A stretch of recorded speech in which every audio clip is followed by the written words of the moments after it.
I'm really excited to share with you some findings that really surprised me about what makes companies succeed the most, what factors actually matter the most for startup success.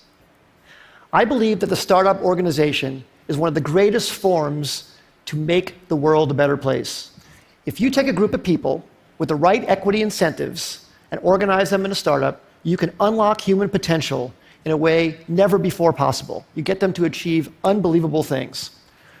But if the startup organization is so great, why do so many fail? That's what I wanted to find out. I wanted to find out what actually matters most for startup success. And I wanted to try to be systematic about it, avoid some of my instincts and maybe misperceptions I have from so many companies I've seen over the years.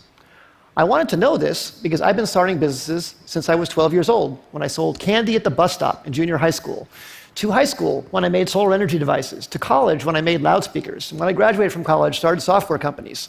And 20 years ago, I started ageLOC, and in the last 20 years, we started more than 100 companies, many successes and many big failures. We learned a lot from those failures. So I tried to look across what factors accounted the most for company success and failure. So I looked at these 5. First, the idea. I used to think that the idea was everything. I named my company ageLOC and how much I worship the aha moment when you first come up with the idea. But then over time, I came to think that maybe the team, the execution, adaptability, that mattered even more than the idea. I never thought I'd be quoting boxer Mike Tyson on the TED stage, but he once said, "Everybody has a plan until they get punched in the face." And I think that's so true about business as well. So much about a team's execution is its ability to adapt to getting punched in the face by the customer. The customer is the true reality. And that's why I came to think that the team maybe was the most important thing. Then I started looking at the business model. Does the company have a very clear path generating customer revenues? That started rising to the top in my thinking about maybe what mattered most for success. Then I looked at the funding. Sometimes companies received intense amount of funding. Maybe that's the most important thing. And then, of course, the timing. Is the idea way too early and the world's not ready for it? Is it early, meaning you're in advance and you have to educate the world? Is it just right, or is it too late and there's already too many competitors? So I tried to look very carefully at these 5 factors across many companies. And I looked across all 100 ageLOC companies and 100 non-ageLOC companies to try and come up with something scientific about it. So first, on these ageLOC companies, the top 5 companies, CitySearch, Cars Direct, GoTo, NetZero, Tickets.com, those all became billion-dollar successes. And the 5 companies on the bottom, Z.com, Insider Pages, My Life, Desktop Factory, People Inc., we all had high hopes for, but didn't succeed. So I tried to rank across all of those attributes how I felt those companies scored on each of those dimensions. And then for non-ageLOC companies, I looked at wild successes like Airbnb and Instagram and Uber and YouTube and LinkedIn, and some failures. Webvan, Cosmo, Pets.com, Flues, and Friendster. The bottom companies had intense funding. They even had business models in some cases, but they didn't succeed. I tried to look at what factors actually accounted the most for success and failure across all these companies, and the results really surprised me. The number one thing was timing. Timing accounted for 42% of the difference between success and failure.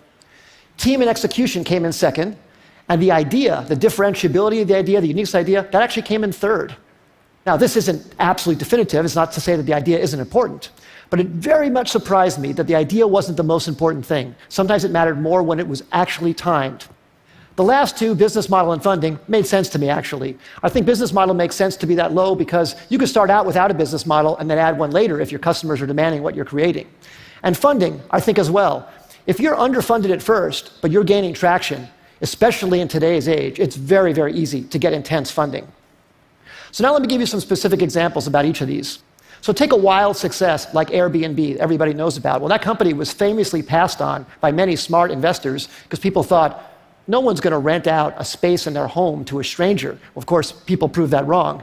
But one of the reasons it succeeded, aside from a good business model, a good idea, great execution, is the timing. That company came out right during the height of the recession when people really needed extra money. And that maybe helped people overcome their objection to renting out their own home to a stranger. Same thing with Uber. Uber came out, incredible company, incredible business model, great execution too, but the timing was so perfect for their need to get drivers into the system. Drivers were looking for extra money. It was very, very important. Some of our early successes, CitySearch came out when people needed web pages. GoTo.com, which we announced actually at TED in 1998, was when companies were looking for cost-effective ways to get traffic. We thought the idea was so great, but actually the timing was probably maybe more important. And then some of our failures. We started a company called Z.com. It was an online entertainment company. We were so excited about it. We raised enough money. We had a great business model. We'd even signed incredibly great Hollywood talent to join the company. But broadband penetration was too low in 1999, 2000. It was too hard to watch video content online. You had to put codecs in your browser and do all this stuff. And the company eventually went out of business in 2003.